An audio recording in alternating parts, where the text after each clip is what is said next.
This was majorly explained by the increase in the volumes of petrol by 71.56 million liters, kerosene 2.2 million liters, and this partly explains the drop that you see in the pump prices today. However, diesel volumes reduced by 5.80 million liters, which is just about 2.39%, which was a small reduction and did not affect much the revenue collections from petroleum products, which had a surplus of 45.7%, as mentioned. There was increase in the tax yield from our top imported items over this period compared to the same period in the last financial year. Some of the increased items include motor vehicles, 27.7 billion, palm oil, wheat and mescaline, worn cloth, polyester, motorcycles, petroleum oils, plastic footwear, hot rolled iron or non-alloy steel, and just to mention a few of the items that increased the tax yield. Sector contributions to revenue in this quarter. The number one contributor was the wholesale and retail trade sector, which contributed 1.604 trillion, which is about 28.93% of the entire tax collected. The next one was the manufacturing sector that contributed 1.279 trillion, which is about 23.07%. The financial services sector was in the third place, contributing 493.55 billion, which is 8.9%. And then the information and communication sector contributed 337.78 billion, which is about 6.09%.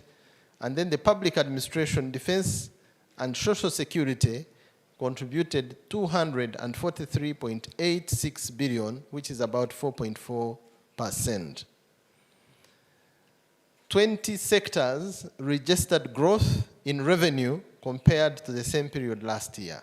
These include wholesale and retail trade, repair of motor vehicles and motorcycles, manufacturing sector. These contributed about 241.9 billion, which is 17.71%. That was the retail sector, and then followed by the motor vehicle sector, 212 billion, and then lastly manufacturing, 19.94. Now, the other sectors that registered growth are the arts, entertainment, and recreation sector, which had the highest proportionate growth of 26.07 billion. The accommodation and service sector also registered a 30.07 billion growth. Construction sector, 61.77 billion growth. And the biggest decline was observed in the mining and quarry sector with a small increment of only 14.99 billion. With the recovery of the economy from the global COVID-19 pandemic, the arts, entertainment, and recreation sector, accommodation and food services sector, construction sector have continued to register significant growth. The growth in the accommodation and food services sector is mainly from short-term accommodation activities, which grew by 18.11 billion, and restaurants and mobile food services activities, which grew by 9.77 billion. During the period of July to September, compared to the same period last year. In addition, the growth of the arts and entertainment and recreation sector was mainly due to increased activities in the gaming and betting sector, which grew by 121.43% and contributed an additional 19.52 billion. Creatives and art and entertainment activities also grew by 138.6% and contributed an additional 3.03 billion. The construction sector, on the other hand, grew at a rate of 366.88%, which was 36.18 billion, mainly due to the progress in road and railway construction. 42.31% in building construction also contributed an additional 14.89 billion. These are some of the administrative interventions that we have undertaken to improve collection in this quarter. Revenue collection is mainly managed by using approaches that influence taxpayer compliance behavior, and among the activities we've undertaken, I would like to mention taxpayer segmentation, tax register expansion initiatives, filing ratio monitoring, arrears and debt management, litigation, tax compliance and investigations, and enforcement operations as some of the activities that have contributed to this revenue collection. On the side of tax register expansion, at least 892 new taxpayers were added on the register during the period under review. This represents a growth of 5.65% as at the end of September 2022. The taxpayer register had 2,765,900 taxpayers. Of these, 174,20 are non-individuals and 880 are individual taxpayers. The registration performance is attributed to key initiatives like tax education and sensitization, taxpayer register expansion program, otherwise known as TREP, data analysis from third-party data that we collected, stakeholder engagements, and using our mobile tax office, which is in a bus called Tujenge, Uganda, which has been reaching out distant places where we do not have a presence. The second initiative has been consistent arrears management. This compliance strategy mainly involves ledger reconciliation, taxpayer clearance certificates verification, and urgency notices issued for collection of taxes. At the end of September 30th, 2022, the total arrears stock was at 3,288,470 million, of which 3.313 are domestic tax arrears and 174.55 are customs arrears. The recoveries between July and September were 246,400 million. The next initiative was enforcement interventions. Customs countrywide enforcement operations during the period of July to September led to a recovery of 23.32 billion as a consequence of 2,564 seizures. And these seizures are broken down further in the different forms of the specific offenses, including under-declaration, misdescription or false documentation, undervaluation, outright smuggling, misclassification, and or concealment, and each one contributed a percentage towards these recoveries. Tax dispute resolution. During the period under review, 26.98 billion was collected from tax dispute resolution mechanism. The performance of new cases filed or received, the judgments and the rulings, the cases settled, the convictions secured during this period are also summarized as follows. URA won a total of 40 cases, 28 civil, 6 criminal, and 6 withdraws in URA's favor. Cases that were ruled in favor of taxpayers are 4. And there were no split decisions during this quarter. The tax investigations compliance initiatives. During this period, numerous compliance enhancement initiatives were implemented. These included intelligence, investigations, exchange of information, scientific analysis, and forensic document examination to identify and avert tax fraud or systematic non-compliance tendencies, which also, while also looking out for revenue enhancement opportunities. Tax investigations effort resulted in completion of 32 cases with recoverable revenue worth 45.5 billion, as indicated in the following table.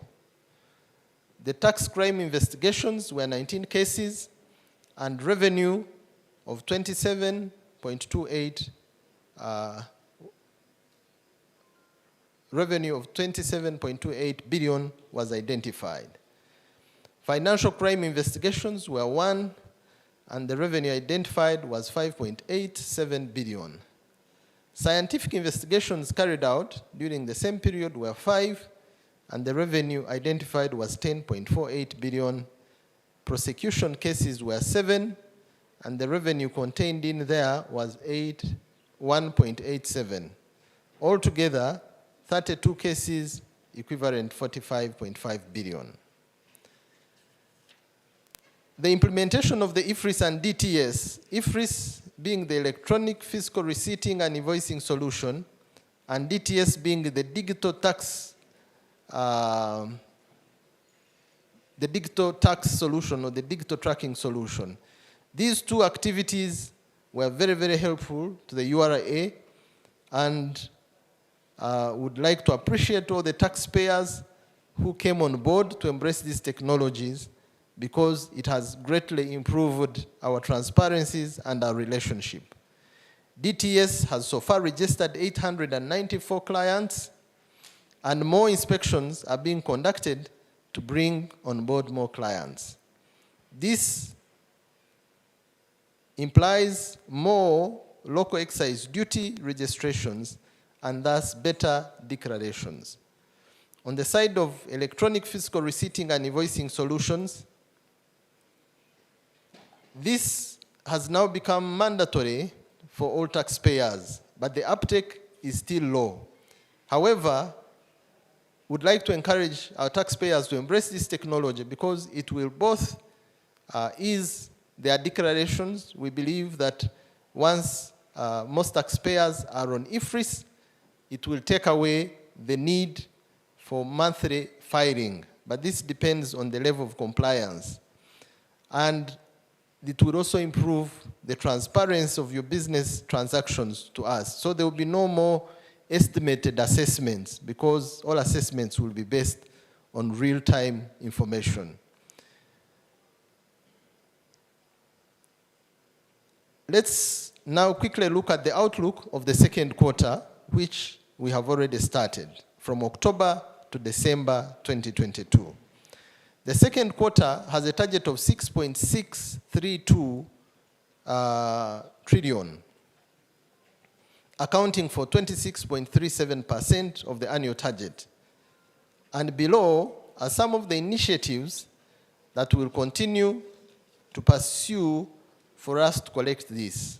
In brief, IFRIS and DTS, taxpayer education and sensitization, in surveillance of our porous borders, continued use and improvement of non-intrusive inspection of goods, and we are also launching tomorrow we'll be launching the software for Warehouse Information Management System, otherwise known as BIMS. This solution will improve cargo supply chain visibility, information sharing, ease stock management, and facilitation of cargo clearances in the bonded warehouses. BIMS is a win-win solution for bond operators, bond keepers, business community, and the URA, who will all benefit from the modern warehousing operations and will ensure safe and secure supply chain process and fast clearances of all goods. Finally, we will also maintain the effort of stakeholder collaboration and engagement, and we shall continue engaging our various stakeholders in the private sector and government to leverage each other's strength in achieving our objectives. The key areas of collaboration have been and will continue to be in information exchange, system integration, and capacity development.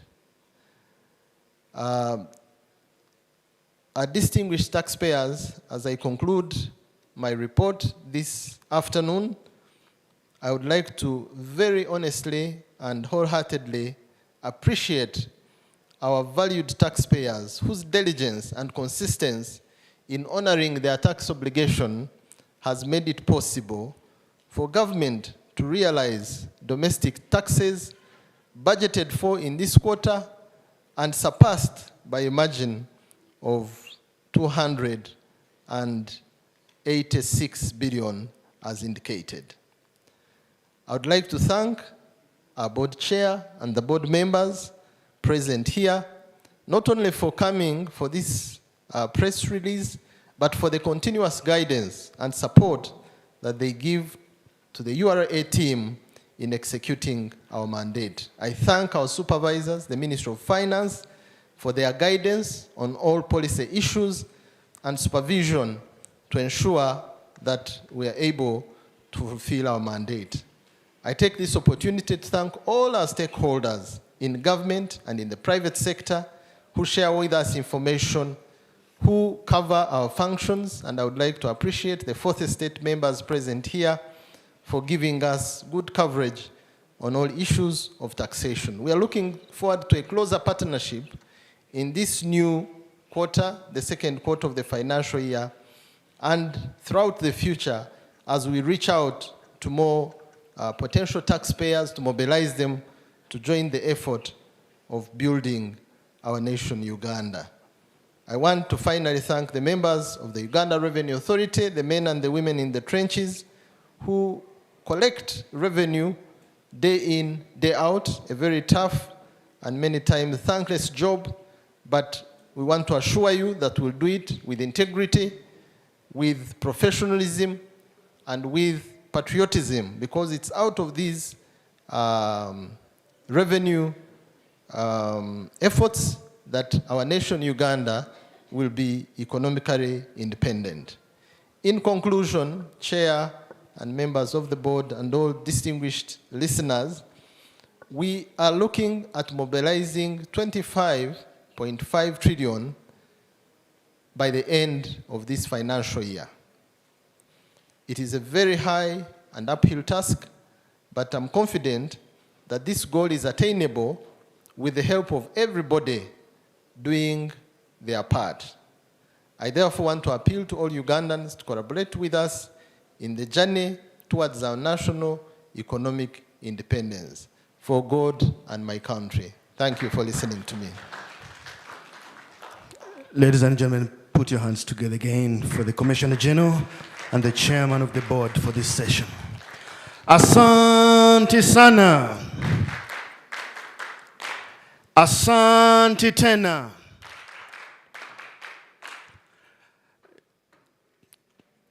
Chair, with your permission, this session is now for the fourth estate to be able to ask or make certain comments, and we would invite comments, concerns, questions.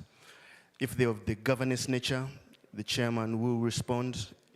If they're operational, the Commissioner General will respond.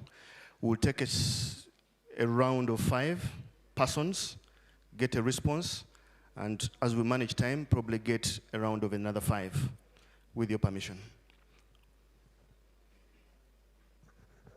Thank you so much, Mr. Commissioner General, for that elaborate presentation. My name is Moses Kidandi.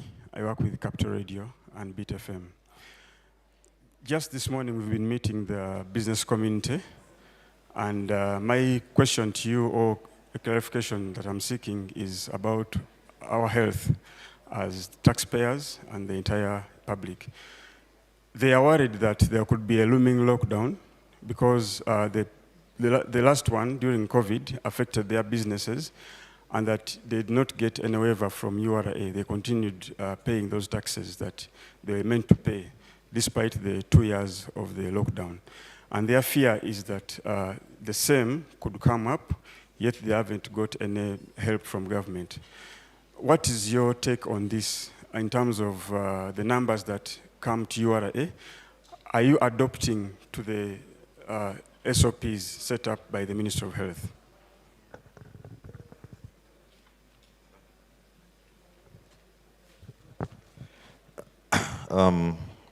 My name is Ismail Ladu, Nation Media Group. Commissioner General, given the ease by which we've delivered the first quarter, I was wondering whether it's time for Mr. Kagwa to consider reviewing the collection targets, this time upwards. Is that an advice you might give, given the first quarter performance results? Then lastly, a section of medical professionals have been urging for a lockdown. And now this is a questions that are like your outlook going forward. If it happens, how do you see that affect revenue collection going forward? Thank you very much. Anybody else with a question? Okay.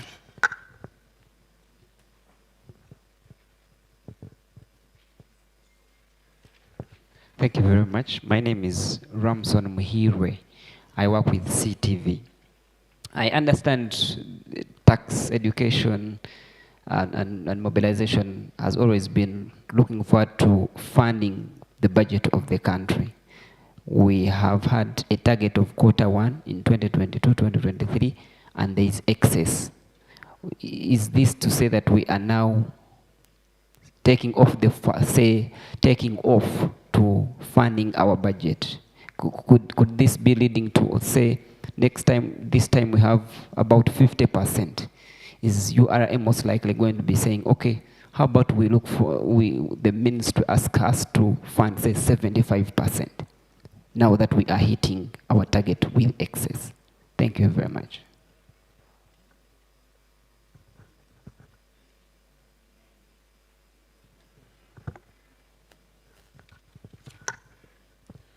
Thank you very much. I'm Samuel Masigwa. I work with Baba TV. I'm just delighted to see the correction of the this is the first quarter, and my professor could be URA's capacity to collect 30 trillions in the next financial year.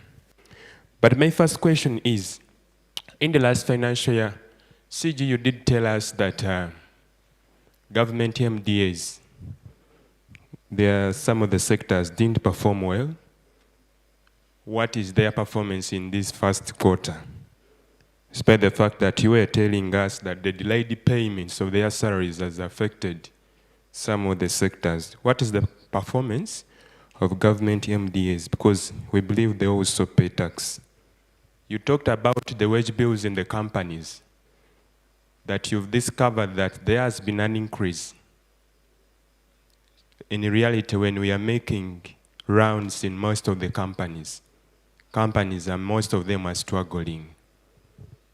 I want to believe and get some more clarification if these companies are a handful or that's the reality on ground. Lastly, in the last financial year, CG were telling us that URI very soon is going to start taxing the digital platforms.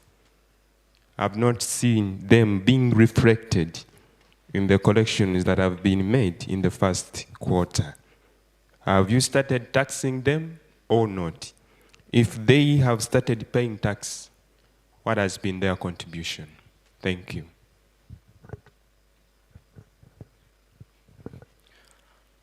Chair, with your permission, I think we'll take that round or one more line of questioning. Dennis Igor from UBC, and mine is about the tax on concentrates. I think any commissioner can respond to this. There is a cross-section, especially the importers of animal feeds. Concentrates are raising issues of the tax that is about to come up, the 18% VAT, as well as the import tax. They think that it will kind of stiff for the growth of that sector. But there is also another cross-section of the public who thinks it's the right way, the right thing to do. Maybe you can shed more light on that. Thank you. Chair, with your permission, I think we could respond to that section of questions. Thank you.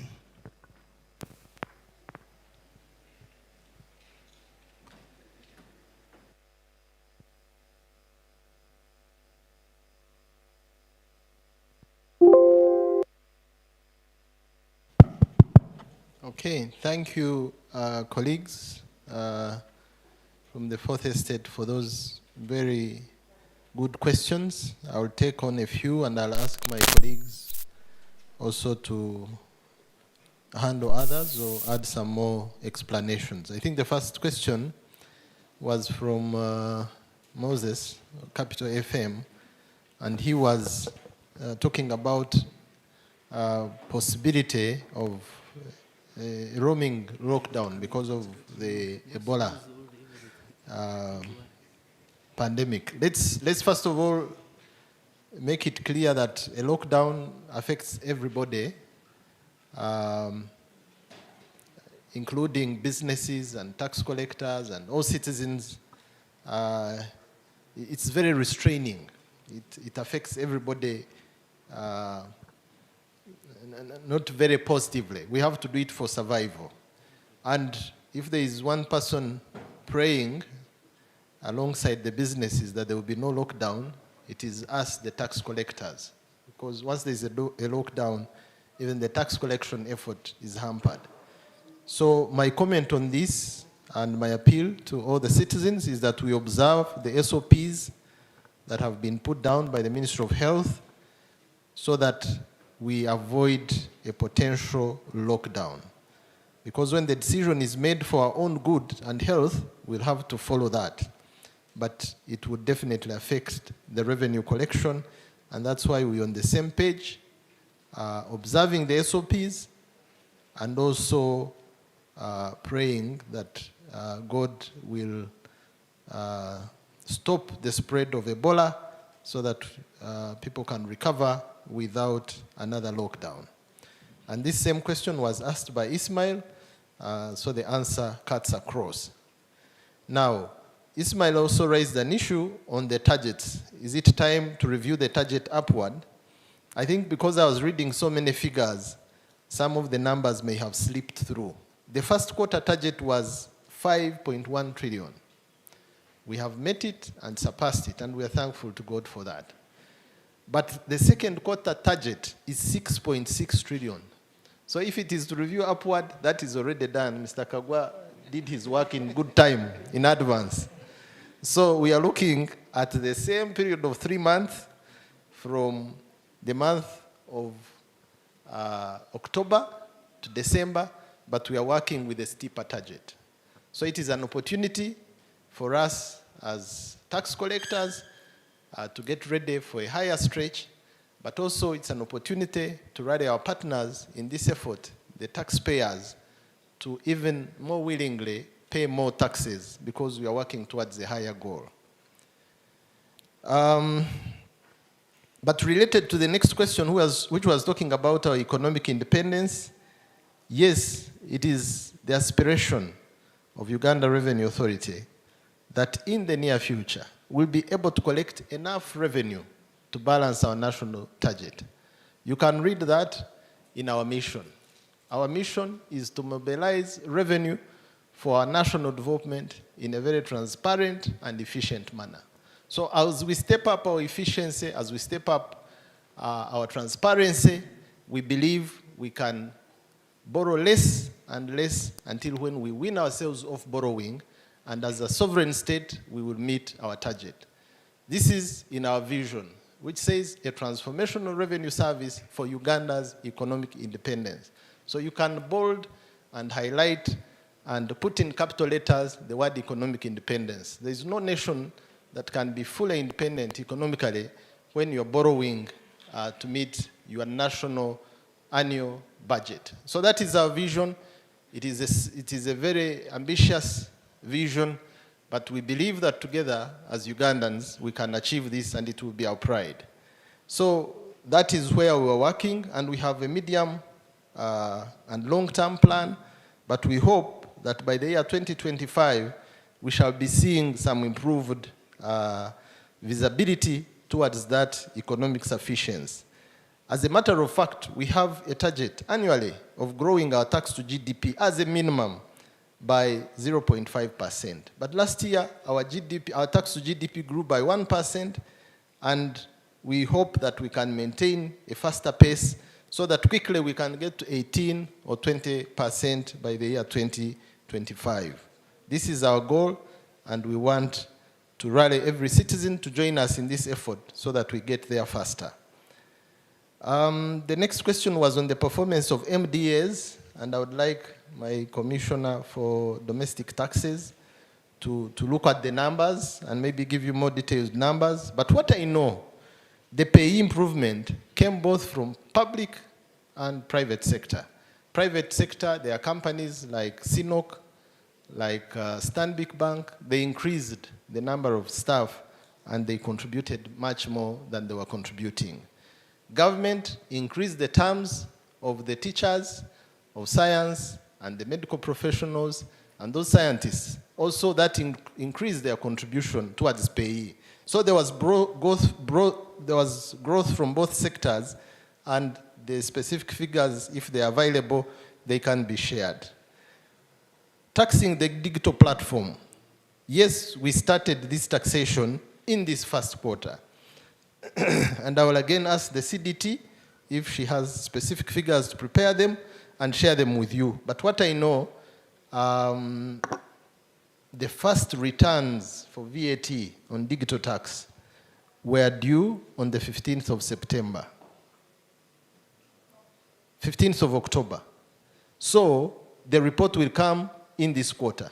So they are paying for the first quarter, but the return was made 15th of this month, meaning the results will be read in the second quarter report, although they will be paying taxes on the previous quarter. So true to our promise, at the beginning of the financial year, we started receiving collections from these platforms, and we will give you the figures as they come through in this second quarter. Finally, the question on taxes on concentrates. Yes, this is a matter that was in the media space, and there was a lot of engagement on how to resolve the issue of taxes on concentrates. According to the current law, the concentrates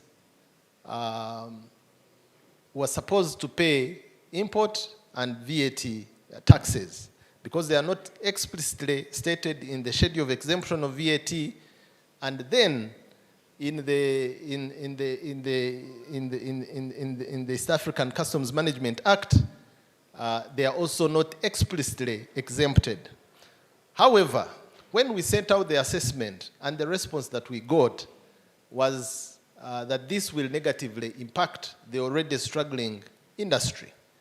And therefore, after a series of consultation with all the stakeholders in this sector and with the line ministries, on the side of URA, we've taken some administrative measures. One, not to enforce the collection of the taxes that we had assessed, but two, to recommend for improvements in the law so that those gray areas that are not covered can be sorted out going forward. With those two issues addressed, there will be any issue. Even as I speak now, I'm sure what you are picking in the media was relating to the previous weeks. But we have written to all the people we had assessed, giving them the assurance that we will not enforce collection, and number two, we will recommend an improvement in the law. And that should rest this matter of concentrates because of its strategic importance in the economy and in the agriculture sector. Let me ask my colleagues if they have any additional comments they would want to add before we move to the next program. Do you have a mic, or I give you this one? No, we have one. We have one.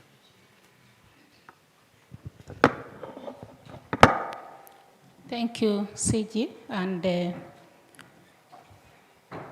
members of the board, chairman, board of directors, thank you so much, and the fourth estate, thank you. I'm just going to pick up on a few things to add to what the Commissioner General has been putting across. On the performance of the digital tax, we have progressed. We started this financial year, and it's a quarterly payment of VAT at 18%. So quarterly payment of VAT, and it is usually paid by the 15th of the following month after the quarter. So for this first quarter of July to September, the tax filings came on 15th. We've even had to give some extensions because these are multinationals in different countries trying to comply in this short time. So the next quarter will be in January. However, we've so far collected about 1 billion shillings coming through the different digital platforms like Zoom, Netflix. Many of you watch those movies. So as you pay, we collect some tax. And this has been very timely following what COVID brought. Everyone now wants to do digital. Then on pay as you earn, just to clarify, the mode of payment of pay as you earn is withholding tax. The employer withholds. So it may not be that the number of, it's really a tax based on what you've earned. So we tax it, and it has a very good compliance level because it's withheld at source compared to other individual income taxes where you have to file a return and we have to wait for the year. This one comes every month. And then on the performance of the MDS, generally MDS give us good revenue. However, as you will note, some MDS are being merged into ministries. And of course, this merging also affects the payment of tax. And definitely, we also got some MDS doing massive recruitment. So we get money from this, like the teachers and even our very own Uganda Revenue Authority. So some companies, yes, are struggling, but if companies are struggling and they are not paying tax, we won't collect what has not been paid. Yeah, so definitely we are counting on the general public to support us in paying their tax. We are also here to support them in listening and through tax education to be able to know your tax obligations in time and pay this tax in time. Thank you so much.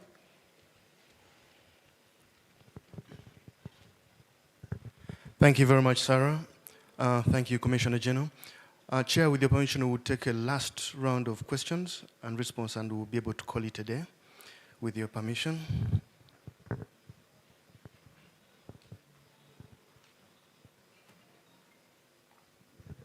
Thank you, Chair. My name is Michael Baleke. I work for CGTN. CG, there's a lot of activity going on in the oil areas right now. We would like to know whether this is an area you're looking to collect and how much is already, it's already giving us. Thank you.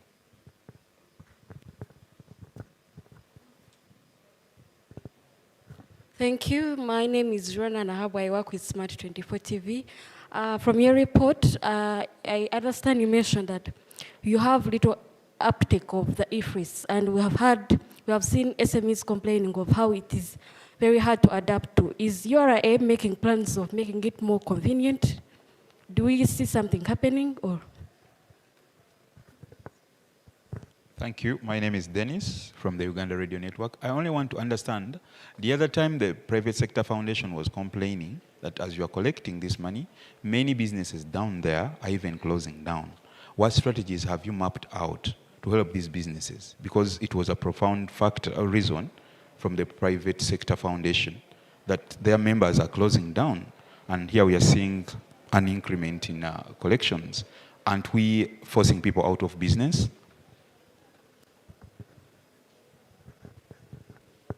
Anybody else? We're good?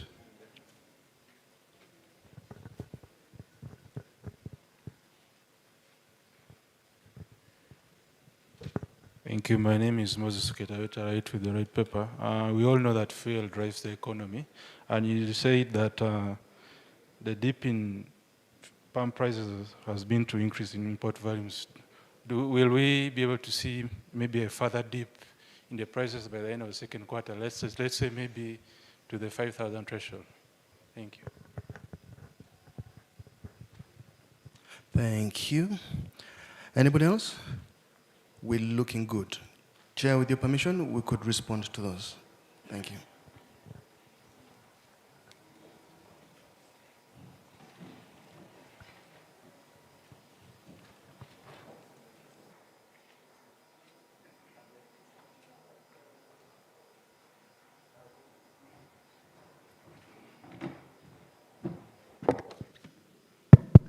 Okay. Thank you again, colleagues of the Fourth Estate, for those questions. I think the first question from Michael was on the oil sector. And again, I would like to ask the Commissioner if she can get some specific numbers. But yes, generally, the structuring of the oil sector agreements, most of them, the direct contracts are exempt from tax. And this was for the obvious reason that the investment in that sector is very, very expensive. That's why we are depending on FID. That's why we're depending on, companies with potential to invest in this sector to be the ones to bring their money. So the only way you can encourage investment there is not to increase the cost of investment, which is already so high. However, as I indicated in the earlier reports, one of the areas where we've reaped more is from payee, which is one of the oil companies, CNOOC. But all these other companies that are winning contracts in that sector are definitely going to contribute taxes like payee. It is the areas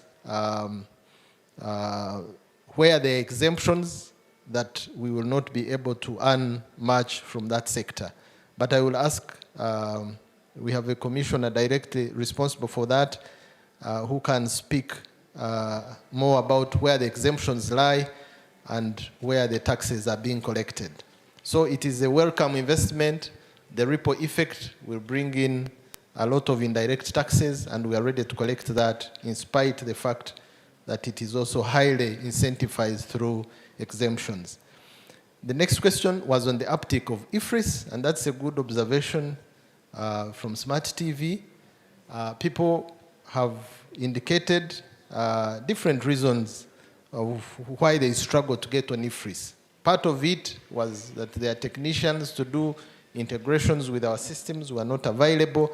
So it has taken us a longer time to try and manage the change. And this is expected for every technology project.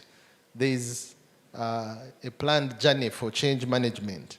However, where we are, we feel that we have shared with the public, and we are still very available to share with the public as much information on IFRS so that they embrace it. We we have started supplying simpler devices that don't require integration, because integration requires those companies with systems which integrate with ours. However, we have devices called electronic physical devices, which you just buy and you turn on and you start making yourselves. It's like a cash register. So whatever you're selling, go through this device, and this device connects with our system here. So we are simplifying IFRIS deployment as much as possible. We are working on the change management from our side. What we are appealing to the taxpayers is also the change management on their side, to know that now IFRIS is here, it is a requirement for every taxpayer to use it, and we should adopt that. It is more transparent than the manual registers, and it's time for that change. So we will be very glad to have more engagements in trainings and so on and so forth. But probably related to the other question of closing businesses, which was the next question, we are now looking at extending taxpayer service support to those genuine taxpayers who are struggling with tax issues and need help.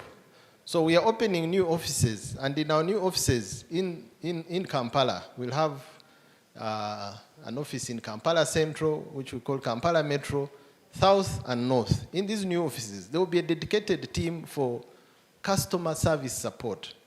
And the work of this team will be to receive every taxpayer who has a complaint, handhold them and support them.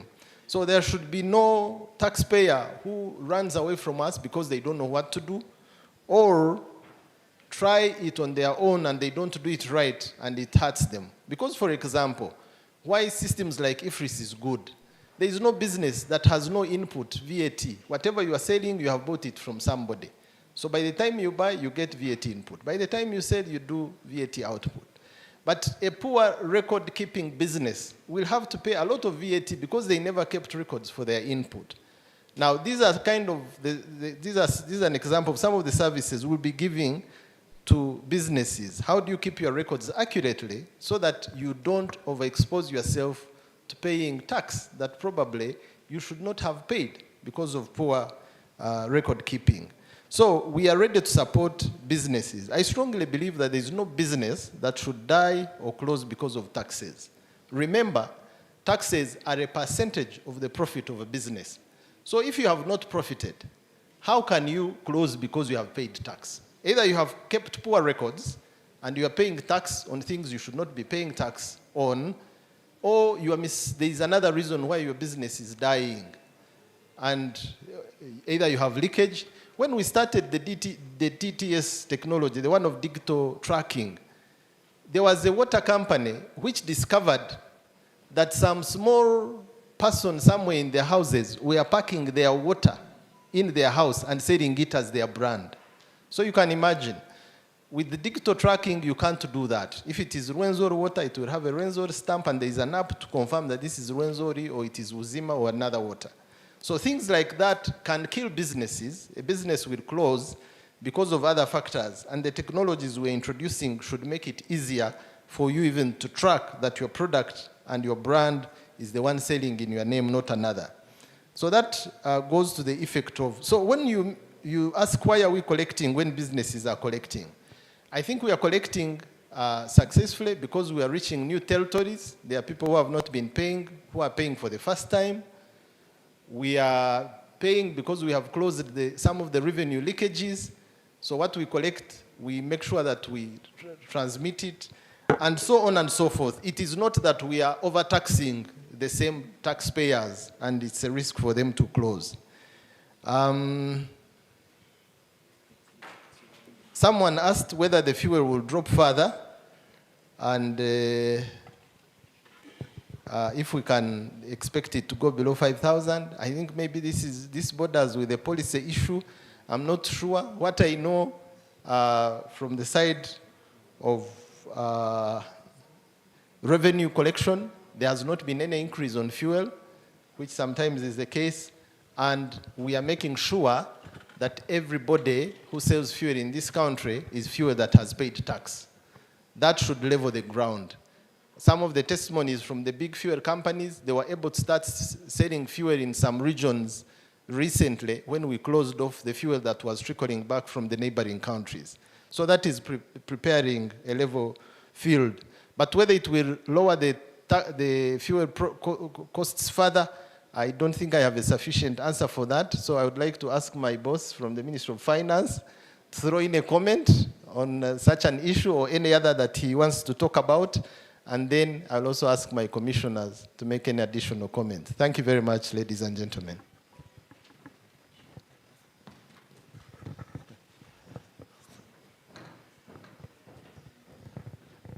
Yes, good afternoon, everybody. I know you guys are hungry and there is food there, so I don't want to stand between you and the food.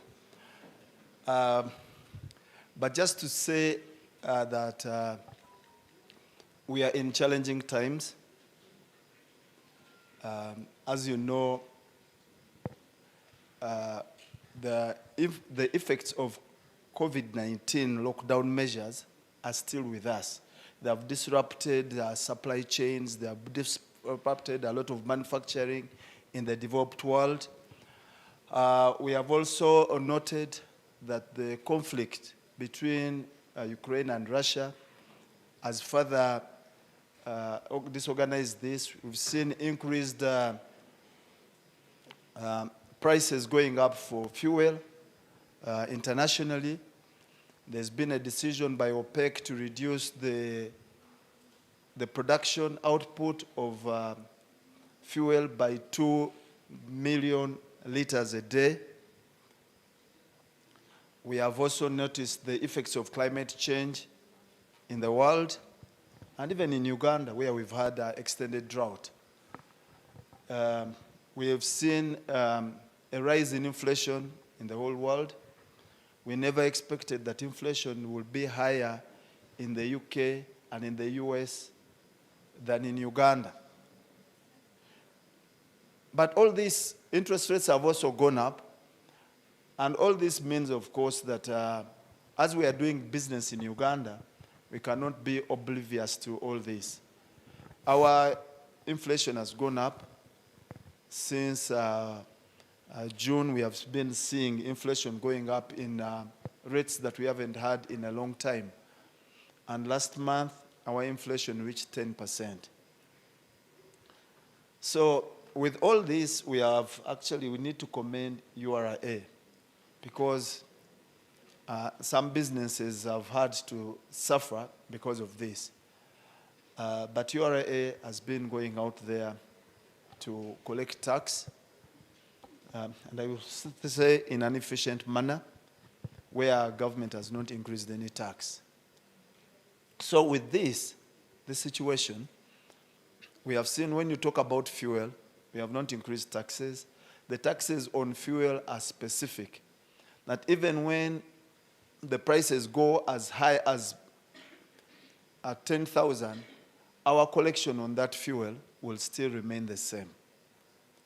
It's only maybe on VAT where we see that, and on import duty, that when the prices have gone up, when the exchange rate has depreciated, we may get a benefit from the depreciation. But we have looked at the depreciation of the shilling and the inflation. It may account a bit for the increase in revenues, but it doesn't tell the whole story. The big story is that we have seen that there are efforts of URA to reach out to the taxpayers that have not been paying. And a lot of them have started loading URA for at least expanding the tax base without increase in rates, because in the past we have been looking at a lot at increase in rates. We have issues that people are talking about on exemptions. I think we didn't talk about them, but that's a big issue. 2 percentage points of GDP is estimated to be lost through exemptions. So we have had a tax exemption rationalization plan looking at all these exemptions. We are doing a cost-benefit analysis, and we'll be recommending those tax exemptions that we see are not of any value, but they are tax eroding. Some of them may be good to promote investments or for social sectors, but there are some others that we are going to be looking at that we think that we should be eliminating. So that is an exercise we are doing with URA. I think I don't want to say a lot of things, but I would maybe hand over to the director to say a few things. Thank you, Mr. Kagwa. Good afternoon, members of the Fourth Estate. Good afternoon, my colleagues on the board and members of management. Thank you so much. I want to talk about the question of PSFU having concerns, just to add what my colleagues have said, but I want to bring it at a different angle so that you can actually feel what the members of the private sector, especially the MSMEs, are feeling. They really feel the pinch because they are already at the bottom of the pyramid. Now, if you saw the revenue collections that the CG alluded to, trade and industry, wholesale and trade, together with manufacturing, contribute 51% of the collections. Now, that is where most of the MSMEs are playing. Because we don't produce a lot, and by the way, even for the imports, Uganda is importing more than they are exporting, so we are a net importer. Most of our MSMEs, their inputs are imported. Now, with the current trend of costs, for example, fuel is going up, food prices are going up because the cod palm oil was imported, we all know that now. Because of those costs increasing, there is also an element of imported inflation into our cost structure of an MSME. So by the time you pay 4 or 5 employees coming into work for their salaries, I mean, an MSME will pay for one and feel the pinch in 1 week. Why? Because their margins of profitability are already slimming down. They already feel it. Now, the cost structure is really the fixed costs, which go into production, are mainly the statutory obligations, which is pay as you earn. They have to pay NSSF, they have to pay the taxes, and the taxman comes. And then the other structure of cost, fixed costs is the repayment on their loans. Most of these people got loans out of lockdown because they could not survive. And when they got loans, the banks did not waive those loans, they just restructured them. They deferred the payments. The obligations never went away, so very many people are actually struggling because the costs were simply deferred. Now, when the costs were deferred, and then they met with the imported inflation out of the war of Ukraine, and then they also met, the reduced expenditure by the public because nobody had money, they were not making money, some people were laid off. All those catapulted into a shrinking economy. There is a shrinkage of our economy. And when the economy is shrinking, the tax base is reducing. So the taxman will only tax what is available to be taxed. But what they have done, and which is a good thing, but it can move faster from the Ministry of Finance, is to now improvise on the tax exemption rationalization plan. Now, if that plan is there, it will reduce on the fixed cost structure of an MSME to survive so that they can now move the saved money from taxes into funding the loan obligations, funding the pay-as-you-earn, funding all the other obligations so that their profitability is preserved for them to survive. If we don't do that, chances that they might survive might be very slim, as you know. In fact, if you go to UBOS, the people who are collecting statistics on taxes, on companies, you will find that they have reduced, there's a reduced number of people filing, the same as URSB, because most businesses have run out of cash liquidity to meet their day-to-day obligations. So we are a cash economy as well, and I hope you know that. So there is no easy credit unless it's really a loan shark. The other thing which I really wanted to talk about very briefly is the government is also improvising on the cost of inputs. For example, the cod palm oil, which is a very big ingredient in most of these small MSMEs, apart from the production in Kalangala, so long term, this might actually come into play. The production of Kalangala of cod palm oil is being replaced with some production in Sangobe as well. That one is also another upcoming project in Mutukula. And also, because that's the cost of food. Then the negotiations on fuel, if we happen to produce our own oil, which we must, that might also help us on the reduction of costs of fuel and all the other inputs. So the taxable income dropping, those are some of the things that we must look at and then reduce on the cost of doing business. I thank you.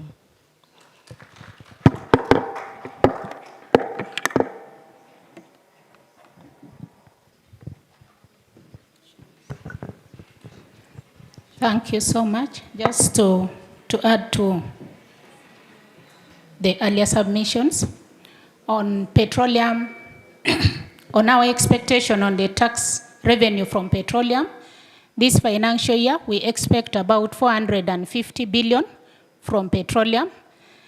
And this is looking at the licensees and then the contractors, subcontractors, and sub-subcontractors. Licensees are the likes of Total, Sinuk, and then the subcontractors are mainly Ugandan companies and also other multinationals that have come in. The tax that we look at from this particular sector is mainly withholding tax and pay as you earn. Like earlier indicated by the Commissioner General, pay as you earn, especially for the expatriates, is a good fruit for us, a low-hanging fruit. These expatriates are paid quite well, so we hope to get good money there. We are also collecting income tax, provisional income tax from them, asking them to deposit with the hope that they will make some profit. So we are really participating in that sector. On IFRIS, especially for SMEs, we are doing a lot of sensitization and hand-holding these small SMEs. And the beauty with IFRIS is that it encourages more transparency and ease of tax refunds and more certainty. With IFRIS, we will not expect you to keep those hard records that you keep. Everything will be in the system, in our system, and we will be able to see what you are really submitting. So even when it comes to claiming tax refunds, it becomes very easy. Even when it comes to tax credit certificates, tax clearance certificates, we clear it easy because we understand you better. So this really comes in handy. And again, tax, there is that saying that the tax tail is not supposed to wag the commercial dog. We do not expect the tax to really kill the businesses. Tax from accounting is a residual figure. Government will only come to tax what you have got from your net profit. And out of this, we take 30%. If there is no profit, we really have nothing to take. So tax is a function of profit, and tax compliance is actually supposed to help businesses grow. So even in our tax education drives, which we now do in radios in different languages, there is the Tujenge bus, all these initiatives are supposed to help you to grow your business through understanding how important it is to keep records and the importance of you to deal with fellow tax compliant taxpayers so that we are able to give you that level of compliance based on the people that you interact with and other business communities. Thank you so much.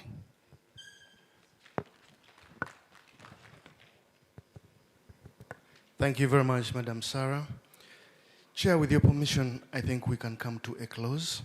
We'd like to thank the chairman of the board. We thank the Commissioner General, members of the board, senior management, members of the Fourth Estate, and staff of the Uganda Revenue Authority. We will close with the anthem. First, one stanza of the East African anthem.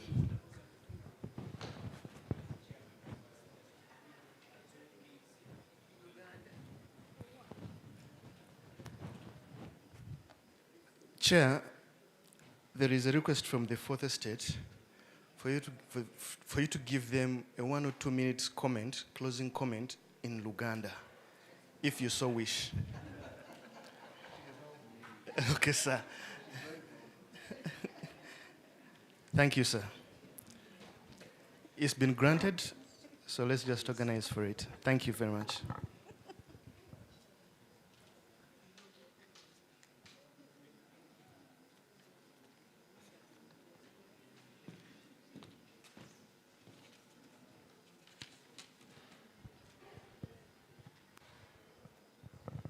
Okay, so I've just been delegated by the chairman. Bangambye njogere mu Luganda ku ludda lwa chairman ssentebe wa boodi ya URA. Olunaku lwa leero tuzze okubuulira abantu baffe abasasula emisolo abalungi nti nno gavumenti yasalawo nti no guno omwaka bajja kusoloza ssente trillion 25 mu obuwumbi 151 ne bakola buli okumala omwaka mulamba, naye mu kano ka kwota akatandise July okutuuka ku September 2022 bagamba nti nno ku ezo bajja collectinga obuwumbi 5 kakati figa eyo ne bakola bulungi nnyo ne batuuka ku figa obuwumbi 5 awo ne babeera nga target bagisusizaamu okumala obutundu ku 100 obusingawo nga 5.58 kakitegeeza nti nno bakoze bulungi era ng'essente ezisinga zisinzeko ku z'omwaka oguwedde kubanga omwaka guno bagamba nti nno bagenda kufuna obuwumbi 957 era eyo performance yali obutundu 21 ku 100. Naye ebizibu ebyasinga okuleeta obuzibu bwe basinze okusanga mu kunoonya ssente zino bubadde buvudde mu COVID, buvudde mu okuba nti no bizinesi ezisinga zibadde zikendezezza essente zezikola n'olwekyo n'obuwumbi essente bwe babadde expectinga okufuna bwakendedde. Ndowooza awo mba mazeeyo, naye nga ekya byonna bagamba nti nno obutundu 13 bwe twandyagadde okujja mu ssente zonna gavumenti zeefuna twandyagadde okubufuula obutundu 2 ku 100. Kati ntino tusuubira nti bino byonna bye tukoze okuleeta initiatives ezo eza teknologiya ziyinza okutuyamba okutuuka eyo ku butundu 2 bwe twagala, ng'era tukolagana bulungi nnyo n'abasasule baffe ab'emisolo, ng'era naffe twongera ku mpeereza n'emikutu gye tuweererezaako abantu baffe n'obuba nga bategeera eby'emisolo. Sebo nkutuusizza.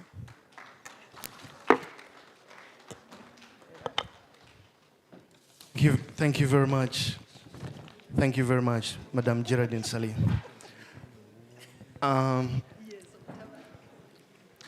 Chair, mbadde nsaba engeri ako bwebakakkiriza nti tusaba nti oneekubyayo akafaananyi ne ba board member ne ba senior management baffe si kya bulijjo that you are always here in the same room. Thank you very much. So after the national anthem, we shall take a group photograph with the board members and our senior management. Could we stand up for the anthems? First, the East African anthem, a stanza, and the national anthem. Mungu taomba ulilinde Jumuiya Afrika Mashariki, tuwezeshe kuishi kwa amani, tutimize na malengo yetu. Jumuiya yetu sote tuilinde, tuajibike, tuimarike. Umoja wetu ni nguzo yetu, idumu jumuiya yetu.